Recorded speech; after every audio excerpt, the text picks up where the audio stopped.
కావ్య ఆఫీస్కి ఆటోలో వెళ్తూ ఉంటుంది. ఇక అనామిక కావ్యకి ఫోన్ చేసి, నన్ను అవమానించి బాధ పెట్టి మీరు సంతోషపడుతూ ఉంటే నేను చూస్తూ ఊరుకుంటానా? నేను చేయవలసిందంతా చేశాను అని చెప్తూ ఉంటుంది.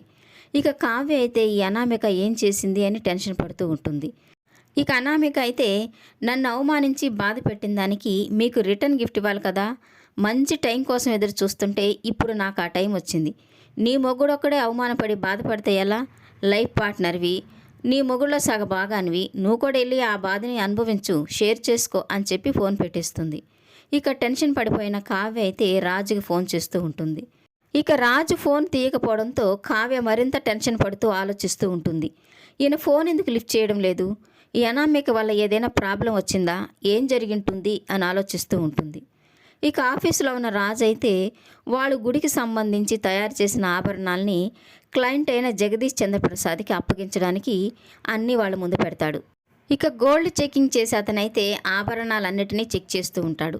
ఇక కిరీటాన్ని చెక్ చేసి, ఇది బంగారం కిరీటం కాదు, ఇది నకిలీది అని చెప్పడంతో ఇక రాజు అయితే ఒక్కసారిగా షాక్ అయిపోతూ ఉంటాడు.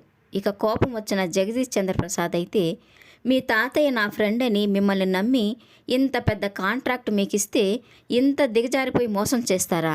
అంత పెద్ద కిరీటాన్ని మాయం చేసి దాని ప్లేస్లో నకిలీ కిరీటం పెట్టి మోసం చేస్తారా అని అరుస్తూ ఉంటాడు. ఇక రాజు అయితే బంగారం కిరీటానికి బదులు ఈ డూప్లికేట్ కిరీటం ఎలా వచ్చిందా అని ఆలోచిస్తూ ఉంటాడు. ఇక రాజు కావ్య ఈ సమస్యను ఎలా ఎదుర్కొంటారు, ఇదంతా అనామిక చేసిందని ఎలా నిరూపిస్తారు అనేది కమింగ్ ఎపిసోడ్లో తెలుసుకుందాం. ఈ వీడియో నచ్చినట్లయితే లైక్ చేయండి, సబ్స్క్రైబ్ చేయండి. Thank you for watching.